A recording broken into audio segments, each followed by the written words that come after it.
They stood in front of the chair like guards.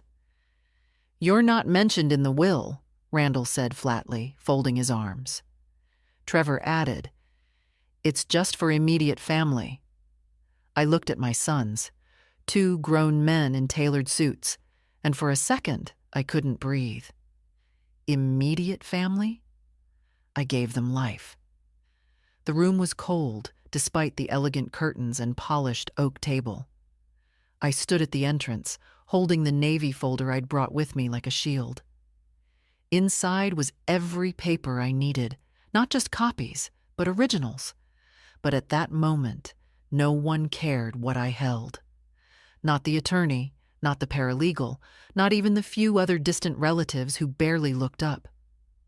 "I received a letter," I said quietly, "from Winslow and Chambers. It had this address and date." Randall scoffed. "They must have made a mistake. We're handling the estate now. Aunt Marlene appointed us last fall." "She didn't have children. I'm her sister." Trevor gave a half smile, the kind he used to wear when trying to explain tech I'd never asked about. "Mom, look, you're not in this version. We can explain it later. For now, please don't make a scene." I looked down at the floor. Worn velvet carpet, beige with flecks of green, a stain just by the sideboard. Coffee, maybe. I let the silence hang, then stepped forward. "I'm not here to make a scene," I said carefully. "I'm here because Marlene wanted me to be." "You're not on the list," said the secretary behind the desk. Her nameplate said K. Mendez. She looked young, uncomfortable. I didn't blame her. "She would have wanted me here," I said again, not to them this time, but to the space itself. I took another step forward, reached into my folder, and handed a document to Ms. Mendez. "Please give this to Mr. Harold," I said. "I believe it supersedes any amendments made last fall." Ms. Mendez blinked, then took the paper and walked toward the door at the end of the room. Randall started to say something, but Trevor pulled at his arm. "Let's just wait," Trevor muttered. I sat in the chair they'd blocked. Neither of them stopped me. The folder still lay on my lap, but I no longer held it like a shield. I held it like proof. I hadn't planned to speak first. I'd imagined this moment, the ceremony, the formal tone, the reading, a solemn affair, as it should be.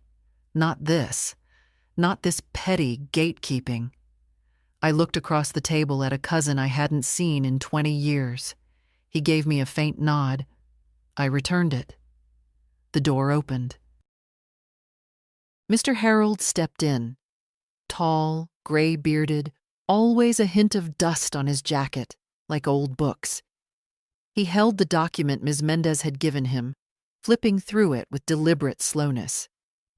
"Mrs. Delacroix," he said, "may I speak with you privately for a moment?" Randall bristled. "We were told this was a closed session." Mr. Harold ignored him. "This concerns joint filings from 2008. If you'll follow me?" I rose and followed him down the hallway, my legs steady, despite the weight I felt in my chest. His office smelled like cedar. There were no chairs, only a high counter. He laid the paper flat. "This is unexpected," he said. "You and Marlene executed a mutual will in 2008, witnessed, notarized, and filed in the county record. It predates the revision the boys submitted." "She insisted on it," I said. "She didn't trust anyone but me." He looked up. "Legally, it overrides the later changes, unless revoked in your presence." "Was it?" "No." He nodded once. "Then you are the sole beneficiary. Entire estate.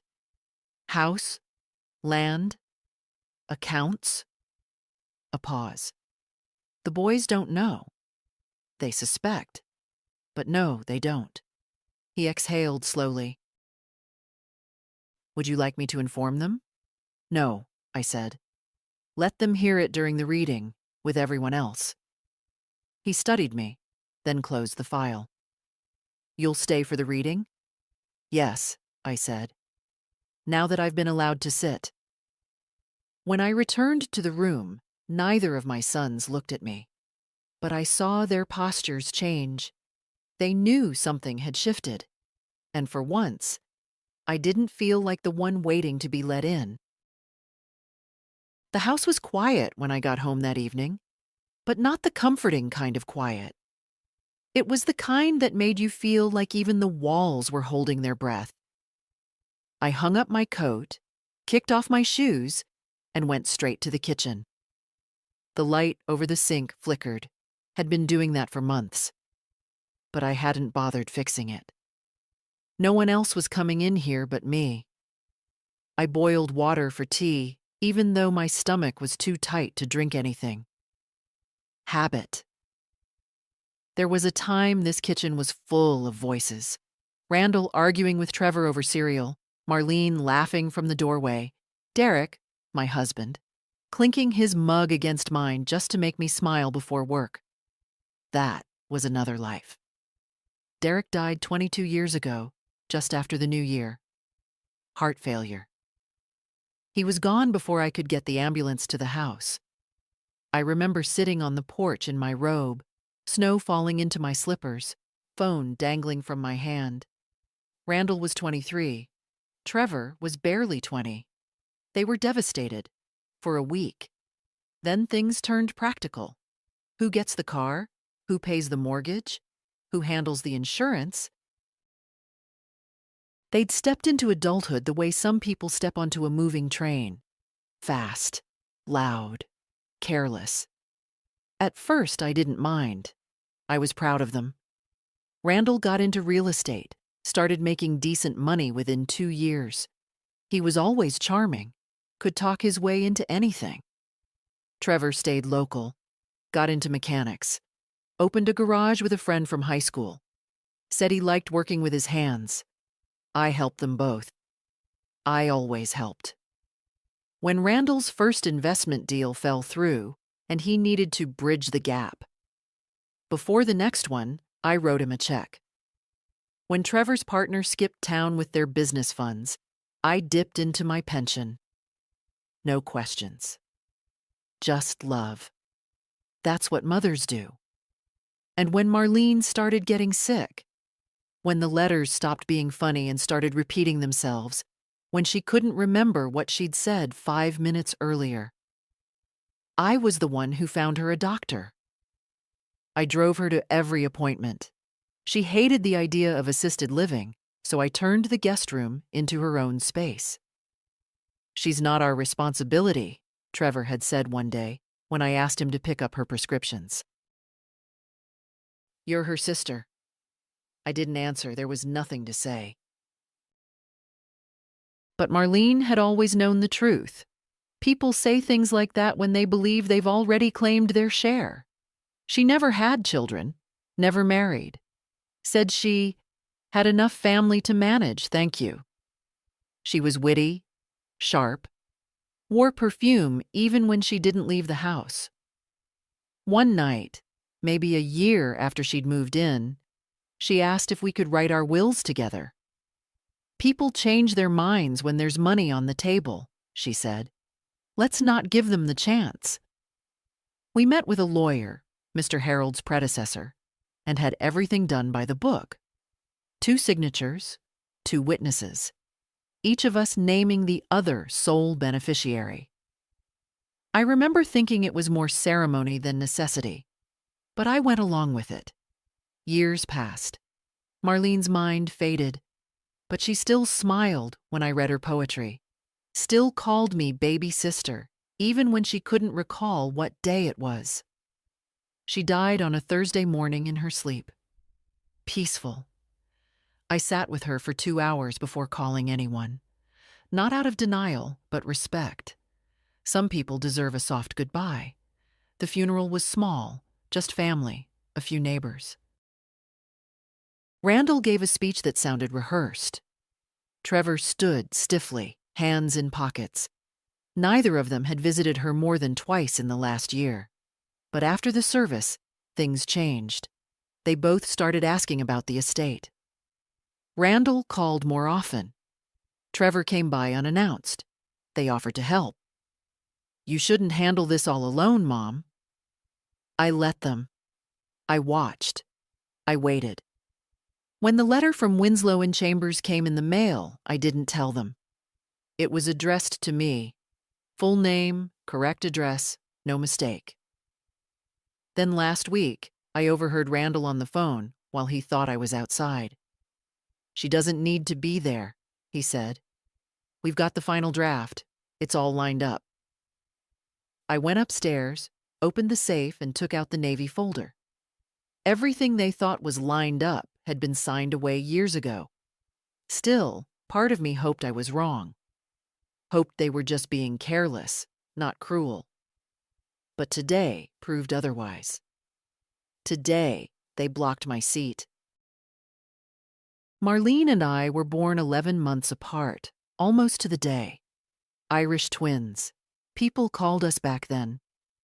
I was the quiet one, always reading, always watching. She was the spark, the one with red ribbons in her hair and too many opinions for a girl her age. We shared a bedroom until we were 16. She taught me how to fake a headache to skip school and how to lie convincingly if you ever got caught sneaking pie from the fridge. I taught her how to budget, how to write a proper thank you letter, how to keep secrets without breaking under pressure. Our parents died young. Car crash on the interstate, a week before my 19th birthday. Marlene was 18. We were alone in the house we'd grown up in, two girls with no compass but each other. We sold the place within a year and moved into a rental. Took jobs, paid bills, figured things out. I met Derek at the library, of all places. He was fixing the heating unit. Said my voice sounded like music when I read aloud to the children. I said he was trying too hard. He said, "Trying's half the battle." I married him a year later. Marlene never married, but she lived a full life. She traveled when she could, Greece, Canada, even Japan once. Taught English, managed an art gallery, worked in radio. Her stories never ended where you thought they would. Every time she came home, for Christmas or for my birthday or just because, she brought something odd, a stone shaped like a heart, an apron with embroidered frogs, a jar of pickled onions from a street market in Dublin. The boys adored her when they were young. "Aunt Mar," they'd yell, running to meet her at the door. She'd twirl them around, let them stay up past bedtime, feed them candy before dinner. Derek would wink at me and say, "She's not here to raise them. She's here to remind them life can be loud." That changed over the years. Once Randall got into college, he stopped showing up when she visited. Trevor followed suit, though with less sharpness. They grew tired of her, said she was too much. I watched it happen like watching a faucet drip. Slowly, then constantly. Until one day you realize the whole sink's wet. When she moved in after her diagnosis, mild cognitive decline, then early-stage Alzheimer's, neither of them offered help. Not even a visit. "Too busy," they'd say. Marlene knew. Even in her forgetfulness, she knew. One day, as I brushed her hair, she said softly, "They'll come when I'm gone. Watch them, like pigeons at a park bench, only pecking when there's something to take." It wasn't bitterness, just recognition. She said it the way you say, "It might rain tomorrow." Her decline was steady, but slow. First, she forgot how to use the microwave. Then she started misplacing her keys. Then she began introducing me to visitors as my neighbor instead of her sister. I never corrected her. What would have been the point? But there were moments. Moments when she'd look at me and her eyes would spark, and she'd say, "May, if I ever forget who I am, just remind me who you are." I promised I would. And I did. I took care of her. until the very end. It wasn't always easy. There were nights she wandered outside and I had to chase her barefoot down the sidewalk. There were mornings I found cereal in the freezer and milk in the cupboard. But I never lost patience. Because love isn't just about joy. It's about holding the line when someone else is drifting. Near the end, she stopped speaking. Just small hums, sometimes a nod. But when I sat on the edge of her bed and held her hand, she always turned toward me. The day before she passed, she squeezed my hand twice. Once for hello, once for goodbye. I didn't cry when she died. Not immediately.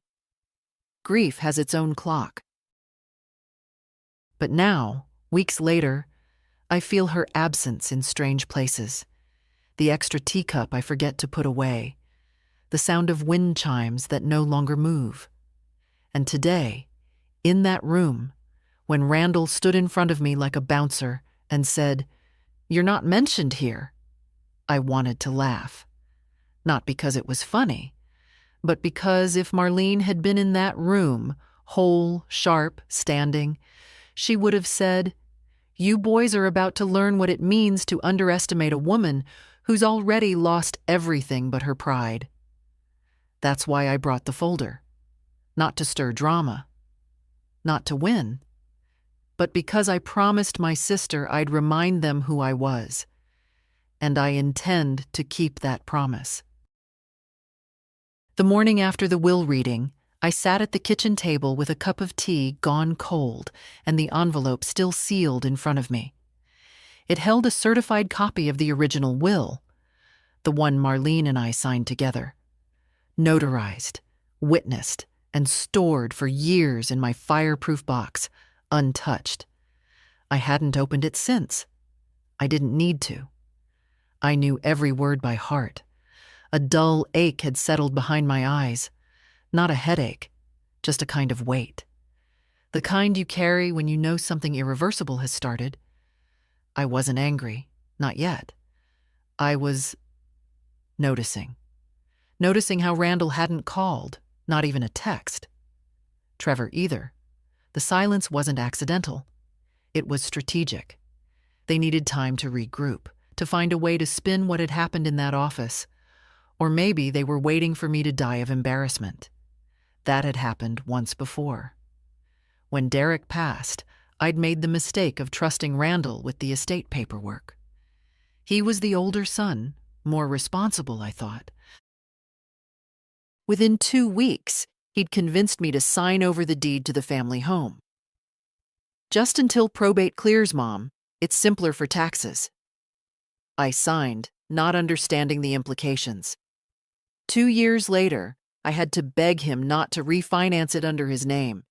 He said I was being dramatic. That was the first time I felt it. The shift. The tilt from mom to obstacle. Trevor was more subtle.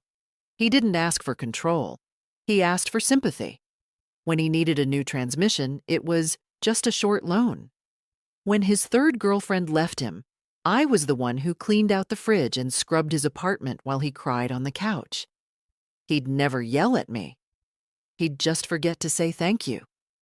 And slowly, over the years, I stopped offering. Not out of malice, just preservation. The envelope on the table gleamed in the morning light. I reached out, opened the flap, and slid the papers onto the table. My handwriting was there, beside Marlene's, on the last page. Firm, clean. No trembling in the pen.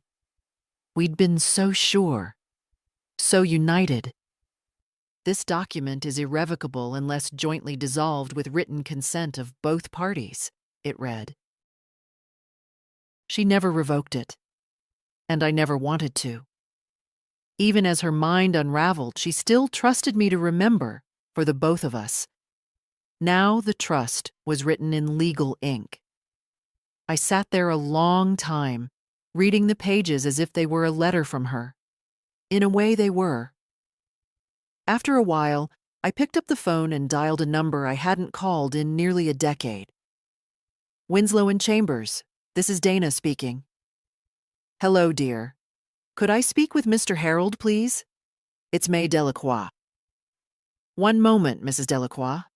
He picked up on the third ring. May, I was just about to call you. Is that so? I asked, letting the edge in my voice show. Yes, I've reviewed the documentation. It's solid. Your claim is not only legitimate, it takes precedence. You are the sole legal heir. The other will, frankly, should not have been processed without consulting the earlier agreement. So it's done. It's done, he confirmed. I've filed notice with the registrar. The estate is being transferred to your name. The house, the land, the investment account, everything listed in the 2008 will. You should expect a formal confirmation by the end of next week. I thanked him and hung up. Then I stared out the window. The dogwood tree Marlene planted in 1995 was blooming again, pale pink blossoms stretching like arms into the air. I'd always wondered why she chose that tree, said it reminded her of something delicate but defiant. That day, I understood. The house was too quiet, not the silence of peace, the silence of anticipation, like the second before a doorbell rings. And I knew they would come. Not today, but soon. They would come with apologies, explanations, justifications, all dressed as concern. They would come with flowers they didn't choose and smiles that didn't reach their eyes. They would say things like, "We were confused and it's not what you think." And I would nod. Because I've learned that nodding often tells more truth than words. That's when I made my decision. Not about revenge. That was never my goal. But clarity. This wasn't about making them suffer. It was about making sure they never again mistook my silence for weakness. I reached for my notepad, wrote down a name, then a second, then a third. A plan was beginning to form, one that would take patience and precision, and me, fully awake, fully present, fully unwilling to be ignored. Not anymore. I didn't tell anyone I was going to see a lawyer. Not that day. Let them think I was still sitting in my kitchen, stunned, wounded, waiting for the phone to ring. Let them believe I was curled up in some armchair, looking at old photo albums, whispering their names through tears. Let them believe it, because that's the version of me they were most comfortable with. The quiet woman who gave, forgave, and stepped back without asking for space at the table. But I wasn't walking into Harold's office for tears or pity. I had a folder in my handbag and a list of names on my notepad, and I had one very clear goal. Mr. Harold looked up from his desk, surprised. "May," he said, standing, "you didn't need an appointment, but I'm glad you came." "I want to formalize the transfer," I said, sitting without waiting to be invited. "All of it. I want the titles, the bank assets, and the documents updated. And I want protections in place." He blinked. "Protections?" "Yes. Legal locks. I don't want either of my sons accessing a cent of this estate. Not through proxy, not through power of attorney, not even through charm." I paused. "Especially not through charm." Harold cleared his throat, reached for his pen. "We can draft a restriction clause. You're within your rights. And the property titles can be updated to reflect sole ownership. That process takes a few weeks. I'd like to move on the accounts immediately. There's too much liquid cash sitting vulnerable." "Understood." He opened a folder, pulled up forms. As he filled them out, I looked around the room. His office smelled of paper and lemon oil. Not expensive, not fancy. But it was steady, reliable, like Derek's workbench used to be, full of tools that did what they promised. I also want to open a trust, I said, interrupting his pen. A living trust. For someone who actually still treats me like a human being. Do you have a beneficiary in mind? I nodded. Her name's Claire. Claire Whitlow, my cousin's granddaughter. She's 26, works nights at the city library, visits me every 2 weeks like clockwork, never asked me for a dime. He looked up, slightly amused. And you want to make her the successor to Marlene's estate? Not all of it, but a portion. Enough to set her free from struggle. Enough to let her breathe. He smiled gently. That's generous of you. No, I said. It's appropriate. We worked in silence for some time. I signed where needed, read every clause, asked questions. Mr. Harold never rushed me. That I appreciated. When everything was in motion, I sat back. There's one more thing, I said. He raised his brow. I want a clause in my own will that if either of my sons contests any part of these arrangements after my passing, they are to be disinherited completely. Harold didn't flinch.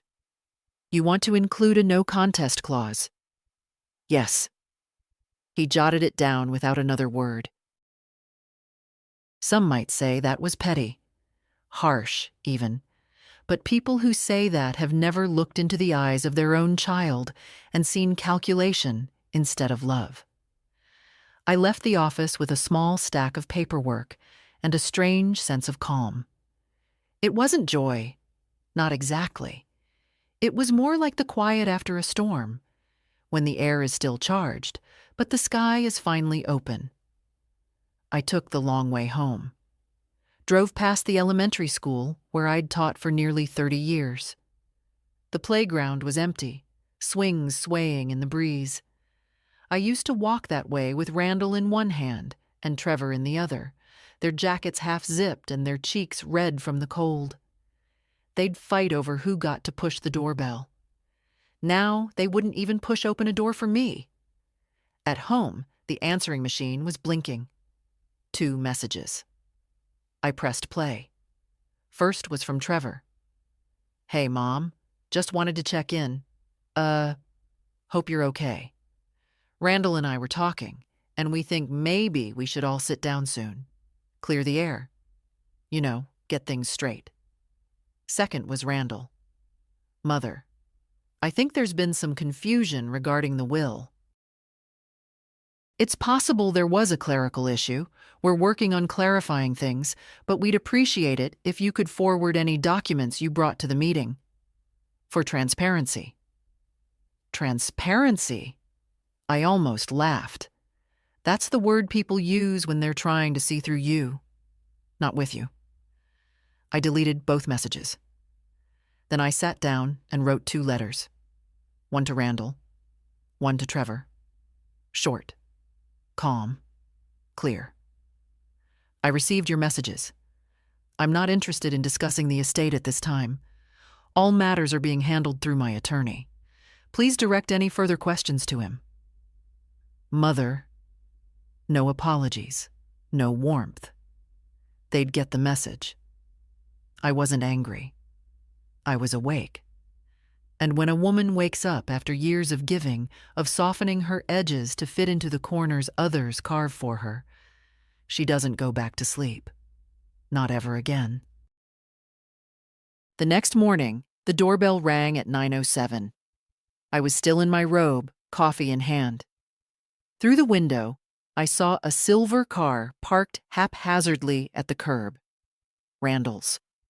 He hadn't parked in front of my house in years. Always too busy, always on the other side of town. I didn't answer right away. Let him wait. The second ring came faster, sharper. He was always impatient when the world didn't move on his schedule.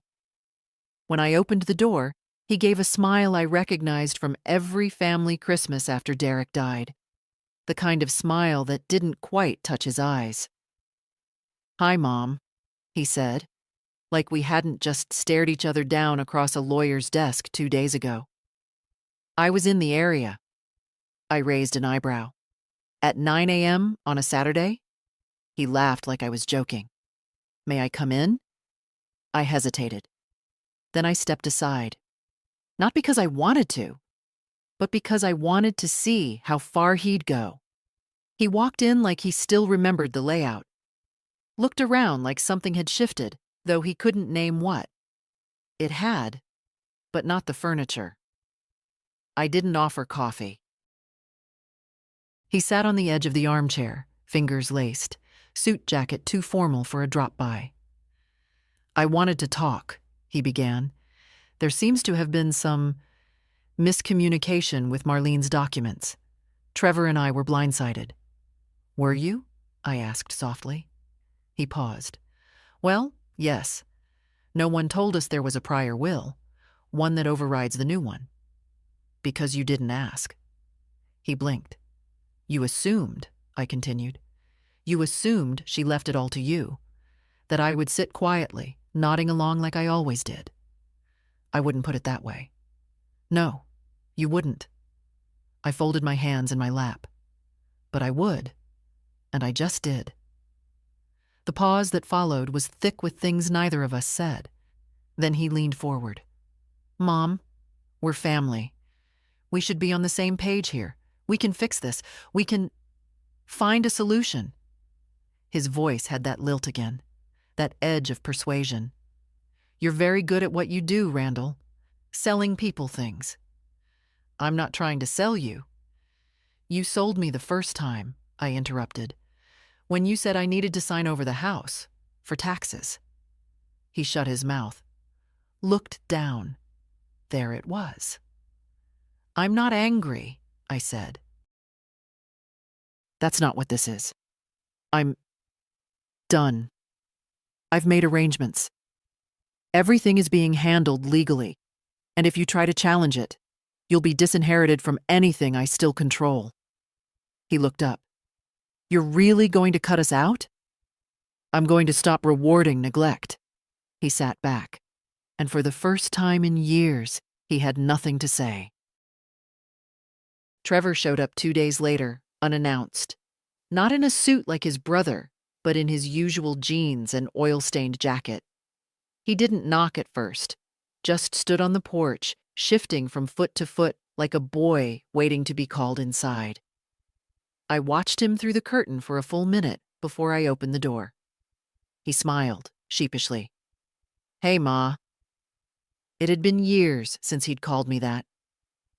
You here for a chat, or you need something fixed? I asked. He scratched his neck. Maybe both.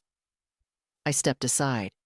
He walked in, took off his boots without me asking, a detail Randall had forgotten.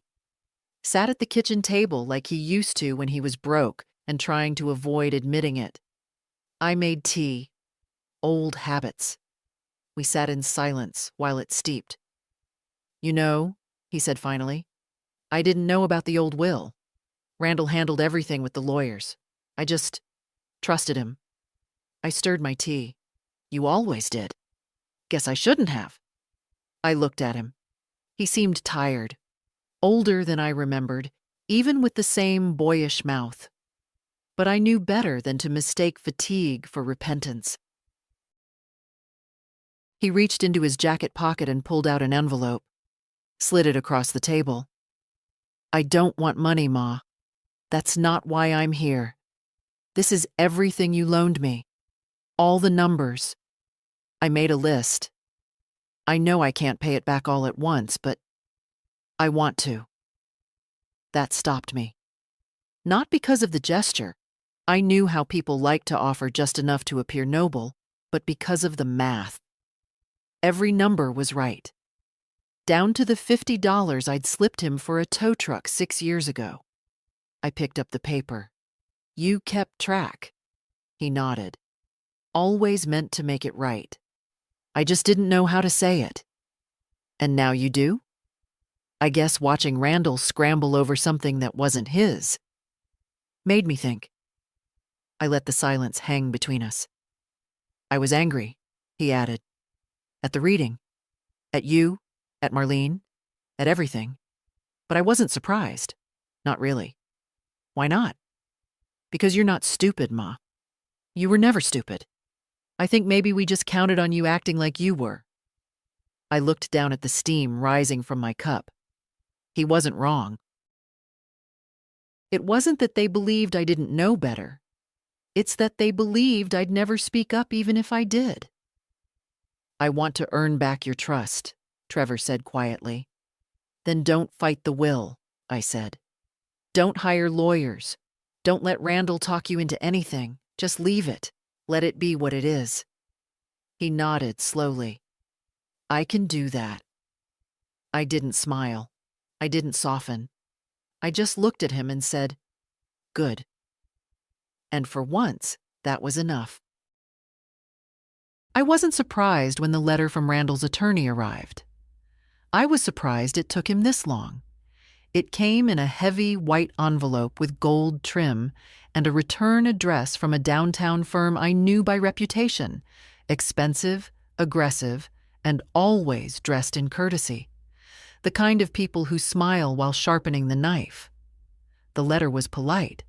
It used words like unfortunate discrepancy and pending clarification and amicable resolution. It requested a brief consultation to align understanding. It didn't mention money, but it didn't have to. It ended with, our client hopes to avoid formal litigation, but reserves the right to pursue all legal remedies should discussion fail. I read it once, then again, then set it down. Somewhere deep in my chest, something old stirred. Not fear, not quite, more like memory. A memory of the girl I once was, sitting in a crowded office with Derek, signing our first mortgage papers, while a broker talked over me like I wasn't there. I hadn't spoken up then, not once. Just nodded and signed and smiled when it was done. I made tea, sat at the kitchen table, and called Mr. Harold. He picked up on the second ring. I was expecting your call, he said. You received Randall's letter. I did. I've already drafted a response. Will it hold? It won't need to. The law holds. This is posturing. I exhaled slowly. Harold continued. They may try to bluff. They might even file something just to rattle you, but the will stands, May. It's unshakable. I believed him. Still, that night, I didn't sleep. I lay awake, thinking not of the estate or the paperwork, but of Randall at 7 years old, standing at the edge of the pool, afraid to jump. Of how I'd stood in the water with my arms open, promising I'd catch him. And I did. Every single time. There's no word for the ache of knowing someone you once caught without fail would now rather see you drown. The next morning, I wrote Randall a letter. Not through lawyers, not for court. For him. It was 1 page. Typed. Randall, I received your attorney's letter. You've made your position clear. Here's mine. I will not rescind the will. I will not entertain compromise. I will not sit across from men who see me only as a delay in their plans. You've already taken enough from me. I'm simply choosing, for the first time, not to give you more. Mother, I printed it, folded it, placed it in an envelope with no return address, drove to the post office myself and dropped it in the slot. I didn't feel victorious or vindicated. I felt like someone who'd set down a heavy box after carrying it too far for too long. When I got home, the light on the answering machine was blinking. Claire's voice. Hi, Aunt May. I hope this week hasn't been too heavy. I baked lemon squares, the kind you like, with extra zest. I'll bring them by tomorrow, okay? I miss you. I smiled. For the first time in days, I smiled. The world had narrowed, yes, but not in the way Randall thought. It hadn't closed in. It had distilled, reduced to only the people who mattered. And in that smallness, there was finally space to breathe. Claire arrived the next afternoon with a tin of lemon squares and that soft knock she always used, like she wasn't sure she was welcome even after all these years. I opened the door before she could knock twice. She smiled when she saw me. "Still fast on your feet, I see." "Still sweeter than you need to be," I said, stepping aside. She carried the tin with both hands, like it was breakable. Inside, the squares were wrapped in parchment, dusted with sugar, arranged in neat rows. Marlene would have liked that. The precision, the care.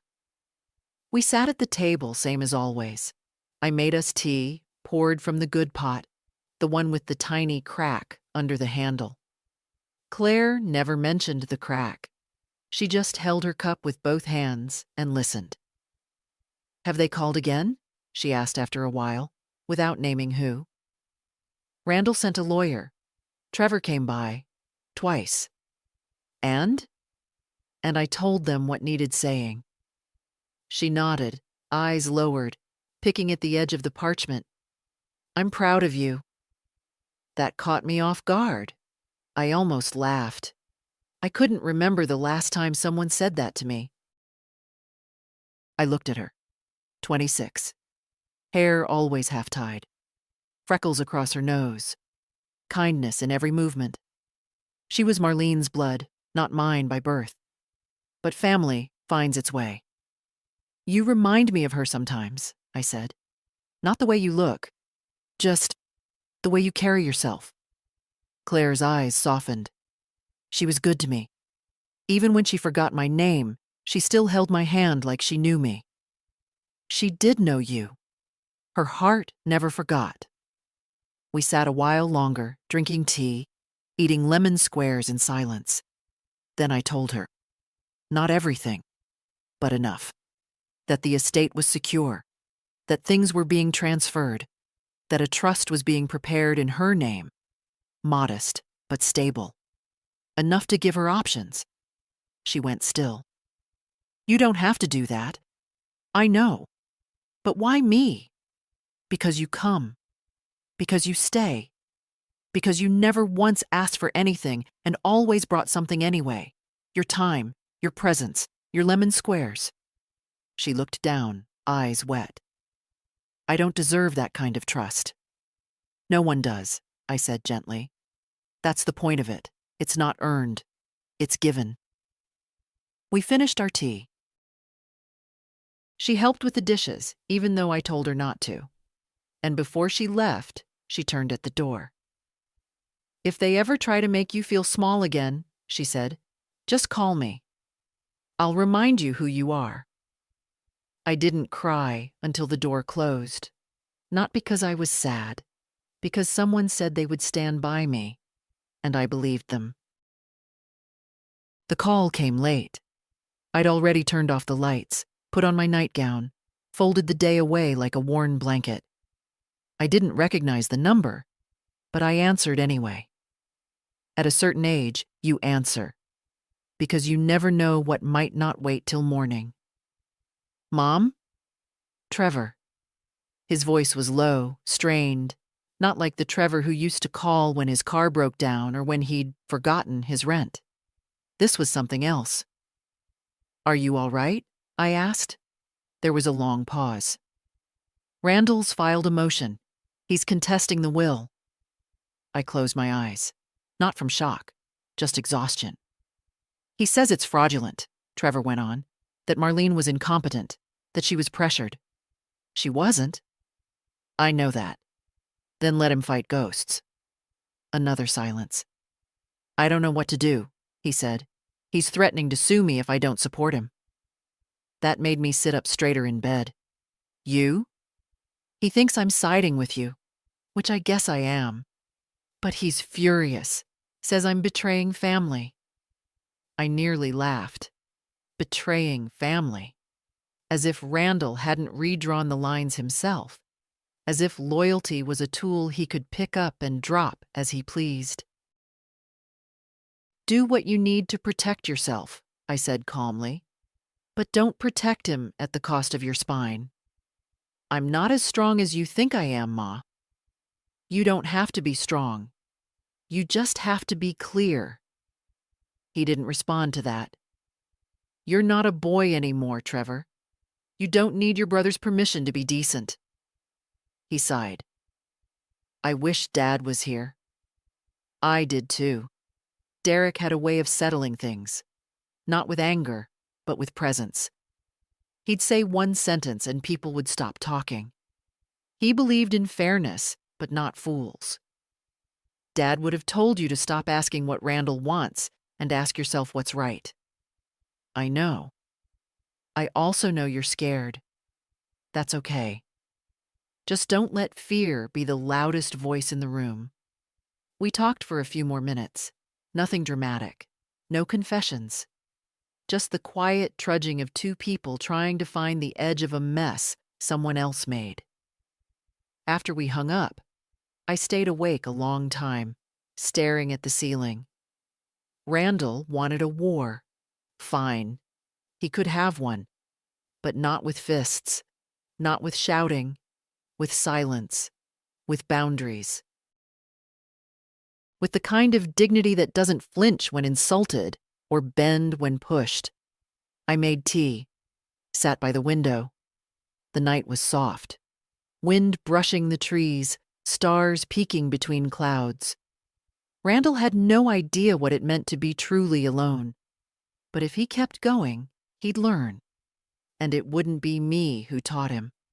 It would be the echo of every door he slammed shut. The house was quiet again, but not the kind of quiet that unnerves you. It was the kind that holds its own shape, a stillness earned, not imposed. I watered the plants. I straightened the Afghan on the back of the couch. I folded the laundry slowly, methodically, as if every shirt and towel deserved my full attention. I hadn't always been this way. Years ago, when Derek was alive and the boys were young, everything was movement. Cereal bowls half-rinsed, jackets tossed over chairs, school papers scattered across counters. Back then, silence was a luxury. Now it was my companion. It was almost noon when the mail arrived. Thick envelope, legal stationery, the courthouse seal stamped on the front. Randall had followed through. I opened it at the kitchen table with my letter opener, a small brass thing I'd had since 1974, a retirement gift from my first principal. Inside, a formal notification of Randall's motion to contest the estate, accusations of undue influence, allegations of mental incompetence on Marlene's part, a request to freeze asset transfer until a judge could review the will. There it was, in black ink. A son suing his mother. I set the letter down, not slowly, not dramatically, just set it down. Then I picked up the phone and dialed Harold. "Received it," I said when he answered. "So did I. What's next?" I respond. Then we wait. "Will it hold anything up?" He hesitated. "It might, temporarily." I nodded, even though he couldn't see me. "Let me know what you need." "I already filed a response. It'll be fine, May.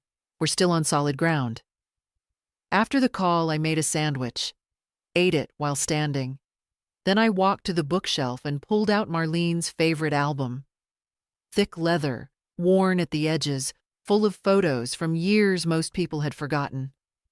There she was in 1986, standing on a boat in a denim jacket 2 sizes too big. In 1992, grinning at a 4th of July barbecue, face smudged with charcoal.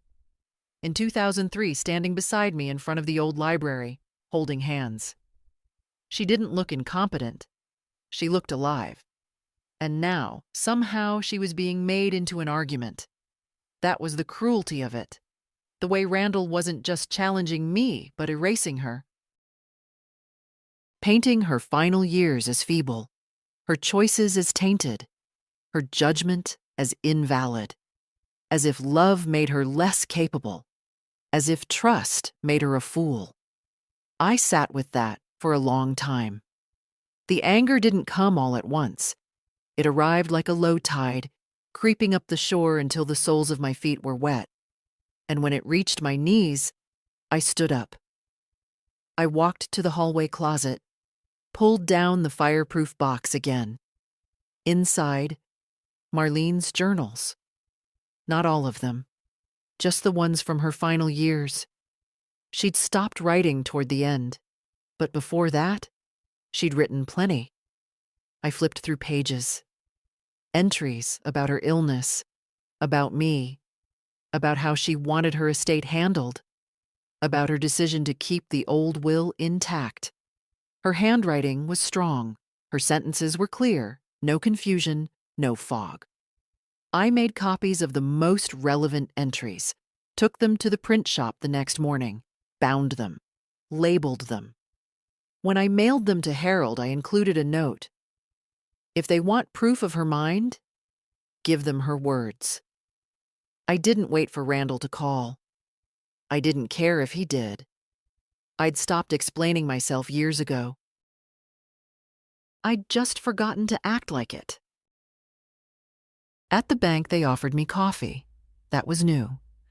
The woman behind the desk, Dana, polite, efficient, young enough to be one of Claire's friends, called me Mrs. Delacroix with careful respect, not because I asked her to, because Harold had called ahead. "I have the paperwork here," she said, sliding a folder across the desk. "It authorizes the transfer of all account holdings into your name, fully separated from the previous estate structure." I nodded. "And the trust?" "Being set up as we speak. The funds will remain secure until you assign disbursement instructions." I signed. One page, then another. My name on each line, my hand steady. I'd been afraid once of banks, of lawyers, of terms like irrevocable and power of attorney. I used to smile and nod while men explained things I already understood, just to keep peace. Now I asked questions. Now I signed without apology. Dana handed me a folder. "If anyone attempts to access the accounts, you'll be notified immediately." "They won't," I said. "But thank you." She smiled, genuine. "If more clients were like you, my job would be easy." I left with the folder under my arm, the sun high, the sidewalk warm under my shoes. I passed two young men arguing on the corner, sharp voices, hands flying, and I didn't flinch. Once, I might have. Once I might have crossed the street. But not today. I walked past the grocery store where Derek and I used to buy fruit on Sundays, past the park bench where I once watched Randall learn to ride a bike, past the courthouse where Marlene and I signed our wills, side by side, laughing like girls sneaking candy. None of those places felt heavy anymore. They just felt true. When I got home, the mail was already in the box. One envelope. Handwritten. Trevor. Inside was a note. Brief. Sincere. "Ma, I told Randall I'm not joining the lawsuit. He didn't take it well. Said some things I won't repeat. But I'm not backing down. I'll pay back what I owe you. Even if it takes 10 years. I hope one day you'll believe I mean that." Tea. I sat at the kitchen table with the letter in my lap, breathing in its weight. He'd made a choice. A real one? Not perfect, but brave. That night, I went to my closet and pulled down a different box, one that held the beginnings of my own affairs.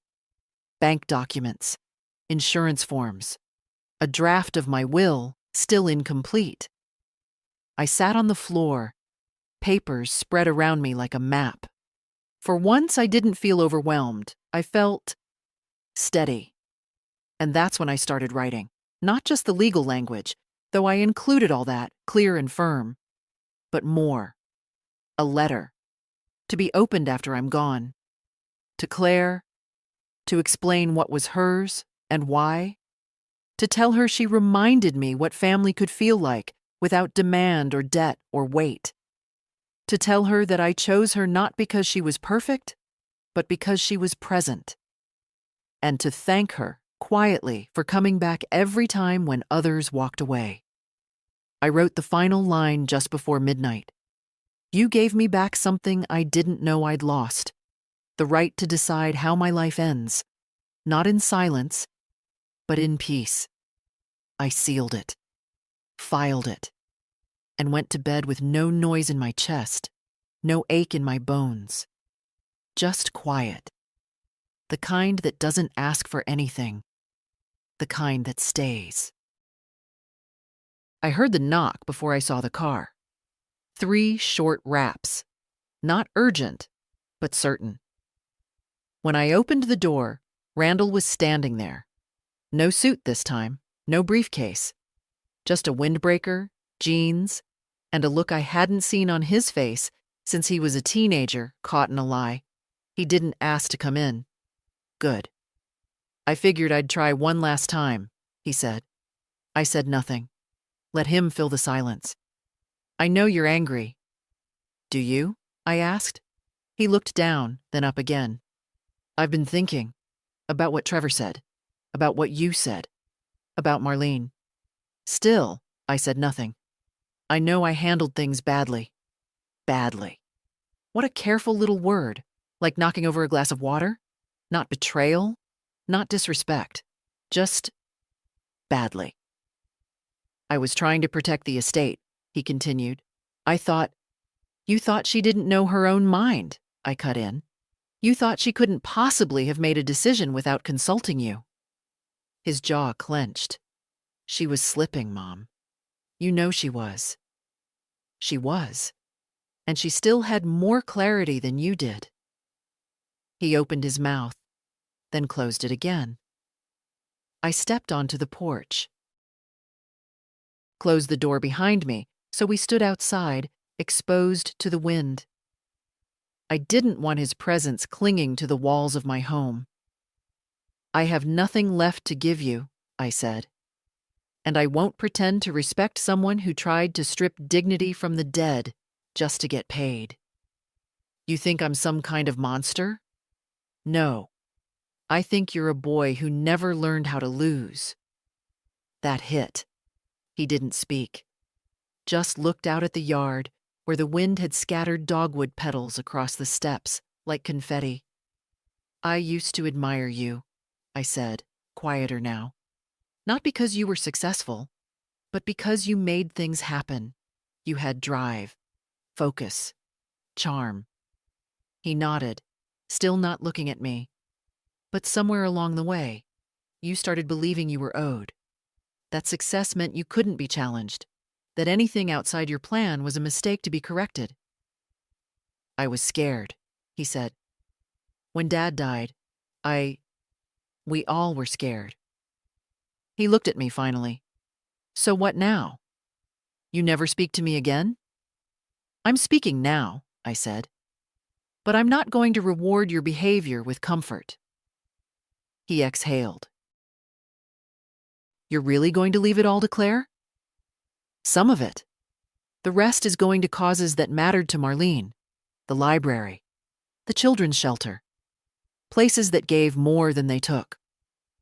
He rubbed his hands together, cold now. Then I guess this is it.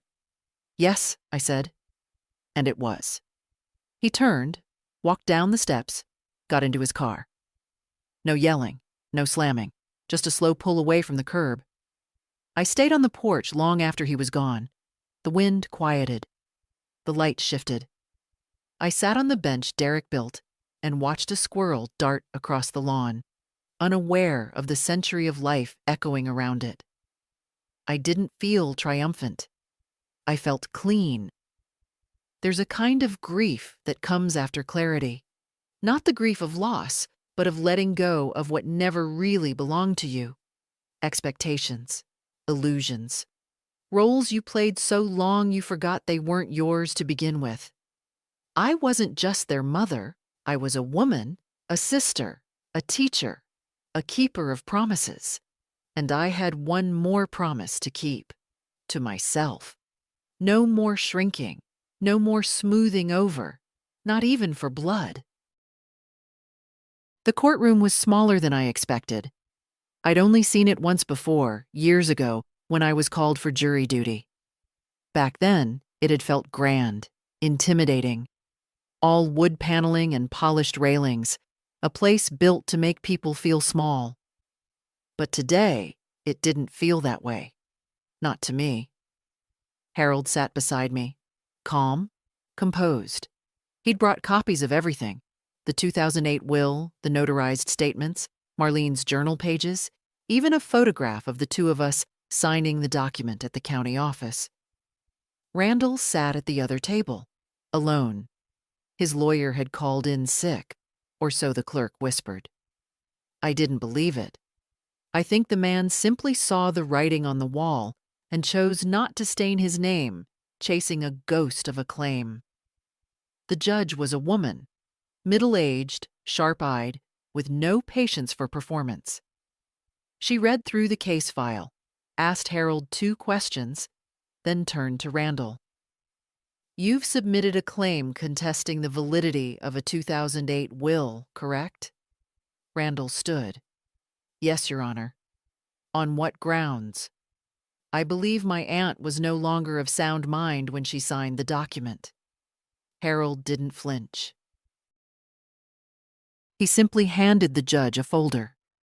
In that folder, he said, you'll find multiple documents confirming the decedent's mental capacity at the time of signing, including her own writing, verified by a handwriting analyst, and testimony from her physician, dated the same month.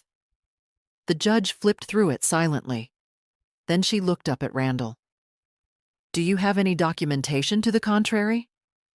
Randall shifted. No, Your Honor, but... Then this is hearsay and speculation. We don't run courtrooms on either. He opened his mouth again, but she raised a hand. I've seen enough, she said. There is no merit to this contest. The will stands as written. Motion dismissed. Just like that. She struck the gavel once, short and final. Harold leaned toward me and whispered, It's over. I nodded, not because I didn't believe him, but because I'd already known. Randall walked out without looking at me. I watched him go, not with hate, just distance. Like watching a stranger leave a room I no longer had to sit in. Outside, the sun was sharp on the sidewalk. Harold offered to drive me home, but I declined. I wanted to walk. I walked through the square, past the old cafe where Derek proposed to me over burnt pie and strong coffee, past the bus stop where Trevor used to wait with his lunchbox swinging from his hand, past the bookstore where Marlene once bought me a second-hand cookbook I never used. Everything looked the same, and nothing did. At home, I changed into my softest sweater, put the kettle on, and sat at the window. Claire would be coming by soon. She always did on Fridays. I pictured her laugh, the way she curled her feet under her when she sat, the way she listened like it was an art. I had one final envelope to give her, not for money, not for property, for understanding. Inside were 3 pages. My handwriting, careful and deliberate. This is not a reward. This is recognition. You showed up. You stayed. You asked nothing and gave much. I wanted you to know that even in a room full of people I raised, you made me feel seen. One day, you may be standing where I am now, looking back instead of forward. If that day comes, I want you to remember this. You owe no one your silence. Not for peace, not for family, not for love. I sealed it. Placed it on the mantel, let it wait. Claire arrived just before sunset. She always did. Like clockwork, like habit, like love that didn't need explaining. I had the tea already steeped. The lemon squares were hers this time. Better than mine, if I'm being honest. She brought them in a plain tin and set them down without ceremony, as if showing up was nothing special. It was everything. We talked, but not much. She told me about a new librarian at work who whispered instead of speaking. I told her about the neighbor's dog digging up my tulips again. Ordinary things. Good things. Then I handed her the envelope. She blinked. "What's this?" "Just words," I said, "but ones I want you to have." She didn't open it, just held it like it mattered. That was enough. "I think I'm done now," I said softly. "With what?" "With waiting for something that was never coming." She looked at me, that gaze of hers that sees more than it should. "You're not angry anymore." "No," I said. "I'm not. I'm something better." She smiled, and for a moment I saw Marlene in her again. The way her eyes creased, the way her face softened when she felt understood. We finished our tea. Watched the sun dip behind the fence. When she left, she hugged me longer than usual. And then I was alone, but not lonely. The house held a different quiet now. Not the silence of absence, but the hush of completion. Everything had a place again. The papers filed, the words said, the boundaries drawn, the love, the real love, left standing, clear and upright. I think a lot these days about what we leave behind. Not just money, not just things, but truth and memory and choice. There was a time when I believed my silence was a kindness, that not rocking the boat was my role, that being good meant being agreeable, pleasant, invisible. I don't believe that anymore. I believe in decency, yes, but not at the cost of self. I believe in family, too, but not the kind that only remembers you when there's something to inherit. And I believe in love, deeply, but I no longer mistake it for obligation. If you've read this far, maybe you understand. Maybe you've sat across from people who used to make you feel safe and realize they no longer see you as whole. Maybe you've been the giver too long, the forgiver. The one who stepped back so others could step forward. If you have, I hope you know, you can stop. You can say no. You can say enough. You can protect the parts of yourself you used to hand out freely. And you don't have to apologize for doing it late, only for never doing it at all. So if this story meant something to you, if you saw yourself in these pages, let it be a quiet reminder that your voice still matters. And if you're ready to use it, even gently, I hope you'll leave a comment or share this with someone who needs to remember they're not alone. You're not. Not now. Not anymore.